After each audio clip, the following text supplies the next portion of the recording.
Hello all welcome back to our channel. అందరూ బాగున్నారా friends? ఈ వీడియోలో రాయల్ ఎన్ఫీల్డ్ క్లాసిక్ 350 ఇంజిన్కి ఇంటి దగ్గర షైనింగ్ పోతే సింపుల్గా మనం మెటల్ పాలిషింగ్ చేసి షైనింగ్ తీసుకురావచ్చు.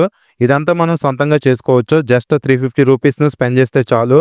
మెటల్ పాలిషింగ్ చేయడానికి ఐటమ్స్ ఏం కావాలి, అలానే ప్రాసెస్ ఏంటో క్లియర్గా ఎక్స్ప్లెయిన్ చేస్తాను. వీడియోని స్కిప్ చేయకుండా లాస్ట్ వరకు చూడండి. అలానే ఛానల్ సబ్స్క్రైబ్ చేసుకోండి. మెటల్ పాలిష్ చేయడానికి ప్రజెంట్ నా చేతిలో కనిపిస్తుంది చూసారా, ఈ సోప్ కావాలి. దీని కాస్ట్ 250 రూపీస్ ఉంటుంది. బయట ఆఫ్లైన్ స్టోర్స్లోనూ అలానే ఆన్లైన్లో కూడా అవైలబుల్గా ఉంటుంది ఈ మెటల్ పాలిషింగ్ సోప్ అనేది.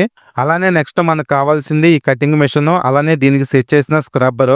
ఈ స్క్రబ్బర్ కాస్ట్ జస్ట్ 70 రూపీస్ మాత్రమే. కటింగ్ మెషిన్ కంపల్సరీగా కావాలి, ఇది లేకపోతే పని జరగదు. ఫస్ట్ ఆఫ్ ఆల్ మనం చేయాల్సిన పని ఏంటంటే బైక్ని స్టార్ట్ చేసి కొద్దిసేపు అలా ఉంచాలి. సో ఇంజిన్ హీట్ ఎక్కిన తర్వాత వీడియోలో కనిపిస్తున్న విధంగా సోప్ని తీసుకొని లైట్గా ఇంజిన్ కేసెస్కి అప్లై చేయాలి. ఫస్ట్ సోప్ను లైట్గా అప్లై చేయాలి, ఎక్కువగా అప్లై చేయకూడదు. నెక్స్ట్ కటింగ్ మెషిన్ తీసుకొని ఇంజిన్ కేస్కి రబ్బింగ్ అనేది స్టార్ట్ చేయాలి. సో ఈ మెషిన్తో స్క్రబ్బింగ్ చేసేటప్పుడు కొంచెం జాగ్రత్తగా ఉండండి, ఎందుకంటే స్క్రబ్బింగ్ వీల్ అనేది బాగా ఫాస్ట్గా రొటేట్ అవుతుంది కాబట్టి లైట్గా స్లిప్ అవుతుంది. మెయిన్ ఎక్కువగా కేసెస్ ఎడ్జెస్ రబ్బింగ్ చేసేటప్పుడు ఈ స్లిప్ అవుతుంది అనమాట మెషిన్ అనేది. సో కొంచెం కేర్ఫుల్గా వర్క్ చేయండి. ఫస్ట్ టైం సోప్ను లైట్గా అప్లై చేయాలి. సెకండ్ టైం వీడియోలో కనిపిస్తున్న విధంగా కొద్దిగా సోప్ను ఎక్కువగా అప్లై చేయాలి.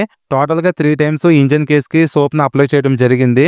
ఈ బైక్కి first and second time rubbing చేసిన తర్వాత షైనింగ్ రాలేదు. థర్డ్ టైం సోప్ అప్లై చేసి రబ్బింగ్ చేసిన తర్వాతే షైనింగ్ అనేది బాగా వచ్చింది. సో ఈ విధంగా కొంచెం బైక్ని బట్టి చేంజ్ అవుతుంది. సో ఈ రబ్బింగ్ ప్రాసెస్ అనేది కొంచెం టైం పడుతుంది కాబట్టి ఓపిక్గా చేయాలి. యాక్చువల్గా ఇంజిన్ కేసెస్ను ఓపెన్ చేసి రబ్బింగ్ చేస్తే రిజల్ట్ అనేది ఇంకా బెటర్గా వస్తుంది. ఇలాగా డైరెక్ట్గా చేయడం వల్ల ఏంటంటే ఎడ్జెస్లోనూ అలానే బోల్ట్స్ ఉన్న ప్లేసెస్లో చేయి సరిగ్గా తిరగదు, అదొకటే ప్రాబ్లము. అదే కేసెస్ను ఓపెన్ చేసి చేస్తే ఓపిక్గా మనం రబ్బింగ్ అనేది చేయొచ్చు అన్ని ప్లేసెస్లో. సో నేను ముందుగా చెప్పినట్టే ప్రాసెస్ అనేది కొంచెం టైం పడుతుంది కాబట్టి మీరు కంగారు పడకుండా ఓపిక్గా చేసుకోండి.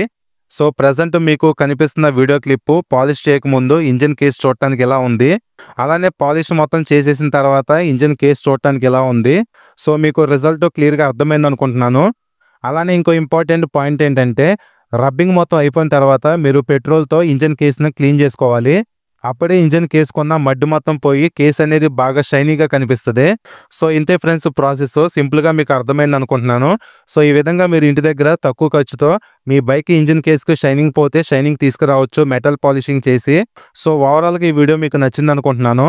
ఇలాంటి వీడియోస్ మన ఛానల్లో అప్లోడ్ చేస్తూనే ఉంటాను. అవన్నీ మిస్ అవ్వకుండా ఉండాలంటే మన ఛానల్ని కంపల్సరీగా సబ్స్క్రైబ్ చేసుకొని సపోర్ట్ చేయండి. Thank you.